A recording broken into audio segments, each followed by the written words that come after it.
Alright, let's take a few minutes and talk about a fish that you don't see every day. Let me start off by saying this is not a species profile. I do some species profiles, but I haven't kept this fish long enough to really educate anybody on it, so I am going to pretty much just, repeat the research that I have done on this fish. But it's a really neat fish, and it's not one you see every day. So I thought I'd talk about it for a little bit.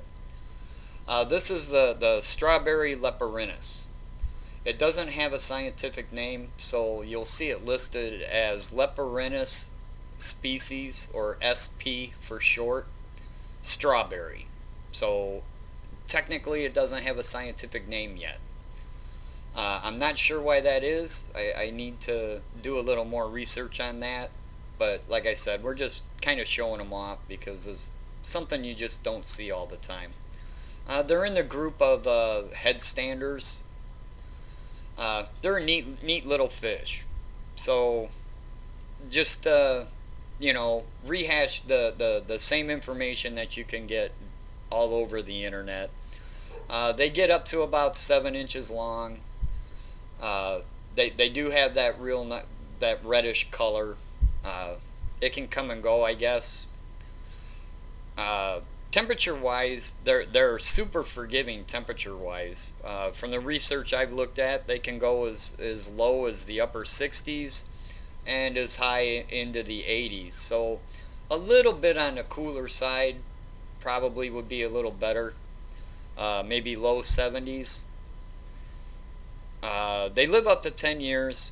Oh, by the way, they do come from Brazil, but these are, I guarantee you, these are coming out of a man-made facility somewhere. These fish aren't coming out of the wild. They like their water on the soft side. Their pH can go as low as 5 in some of the sources that I looked at. That's pretty low. Most of us won't have a tank that low. But they can go, up to the medium hardness. A lot of the research I said, or I saw said like a 7.5 pH, but these guys are in a tank that's got 8 pH, and they seem to be doing fine. So, feeding them is actually super easy. Haven't had any problems feeding this fish. They eat just every prepared food that I've put in with them so far. They also like to pick at things. Something will catch their interest, and they'll just pick at it and pick at it and pick at it.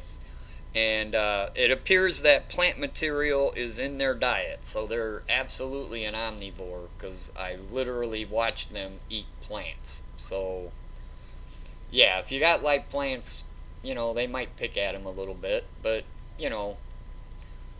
as long as your plants are growing, they're probably not going to do a super whole bunch of damage. So keep them with fast-growing plants. They are definitely a true omnivore.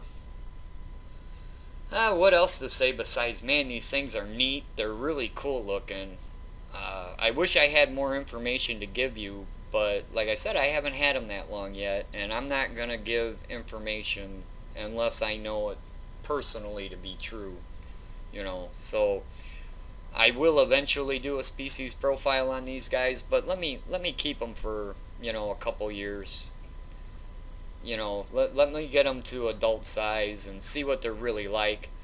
I see a lot of recommendations that say you should keep this fish in pairs. I have 4 of them, and the conspecific aggression doesn't seem to be too bad. I really can't. I really can't comment on how aggressive this fish is with non-conspecifics. They don't really seem to bother anybody, and nobody seems to bother them. So, yeah. Anyways, like I said, I just wanted to do a quick video to show what these guys are and what they're sort of like. These guys are still babies, so check back in 2 years, and I'll probably have a species profile on these. Alright, talk to you guys later. Bye.